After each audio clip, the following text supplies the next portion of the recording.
সবাই বোর্ডে দেখো।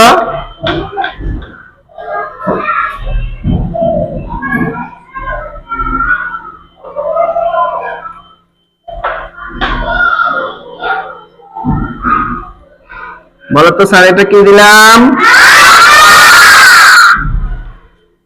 এখন এখানে একটা বিন্দুর মতো করতেছি, বিন্দুর মতো করে এই যে দেখো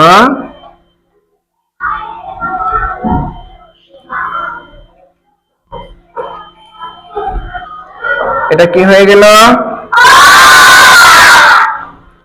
অ কি হয়ে গেল? তাহলে সঠিকভাবে সঠিক প্রবাহ আমরা কোন দিক থেকে কোন দিকে প্রথমে নিব এটা ভালো করে দেখেছো? তোমরা ইতিমধ্যে এগুলা শিখে ফেলেছো। তারপরে হাতের লেখা সুন্দর করার জন্য তোমাদেরকে স্যারে বোর্ডে চক দিয়ে দেখাচ্ছি। আর তো কিন্তু হোয়াইট বোর্ডে আমরা দেখিয়েছি, তাই না? এখন বোর্ডে চক দিয়ে দেখাচ্ছি কিভাবে লেখাটা সুন্দর করতে পারো। দেখো প্রথমেই কি দিতে হবে? মাত্রা। তারপর এখানে একটু বিন্দুর মতো করে এখান থেকে যাইয়া তারপর এইদিকে হাতটা ঘুরিয়ে এখান থেকে গিয়ে এখান থেকে উপরে যাইতে হবে, উপরের থেকে নিচে আসলে হবে না। কেমন বুঝতে পেরেছো? তাহলে আমরা এই সঠিক প্রবাহটা আগেও শিখেছি, এখনো দেখলাম। আশা করি তোমরা বুঝতে পেরেছো।